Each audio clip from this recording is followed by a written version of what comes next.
എറണാകുളത്തെ സിപിഐഎം നേതാവ് KJ. ഷൈനിനെതിരായ cyber ആക്രമണത്തിൽ ഉടൻ അറസ്റ്റിന് സാധ്യത. യൂട്യൂബർ ഷാജഹാനെയും പ്രാദേശിക കോൺഗ്രസ് നേതാവ് സി.കെ. ഗോപാലകൃഷ്ണനെയും കസ്റ്റഡിയിലെടുത്തേക്കും. 4 സിപിഐഎം എംഎൽഎമാർ നൽകിയ പരാതിയിലും ഷാജഹാനെതിരെ കേസെടുത്തേക്കും. സൈബർ അധിക്ഷേപ പരാതിയിൽ പ്രത്യേക അന്വേഷണ സംഘം രൂപീകരിച്ചതിന് പിന്നാലെ ദ്രുതഗതിയിലാണ് നടപടികൾ. കെ.ജെ. ഷൈനെതിരായ കൂടുതൽ അധിക്ഷേപ പോസ്റ്റുകളും അന്വേഷണ പരിധിയിലുണ്ട്. തെളിവുകളെല്ലാം കൈമാറിയെന്ന് കെ.ജെ. ഷൈൻ അറിയിച്ചു. പോലീസ് സംവിധാനം ഉണർന്ന് പ്രവർത്തിച്ചതിൽ അഭിമാനമുണ്ടെന്നും സ്ത്രീ പുരുഷ ലൈംഗികത നടുറോഡിൽ വലിച്ചിഴക്കപ്പെടേണ്ടതില്ലെന്നും കെ.ജെ. ഷൈൻ അഭിമാനം കൊള്ളുന്നു.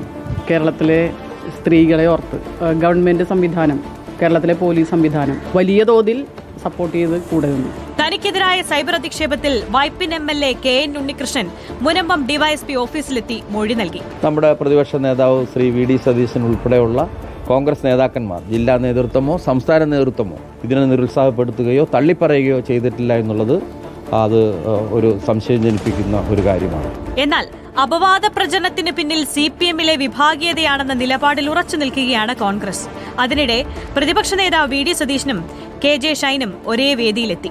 റിപ്പോർട്ടർ, കൊച്ചി.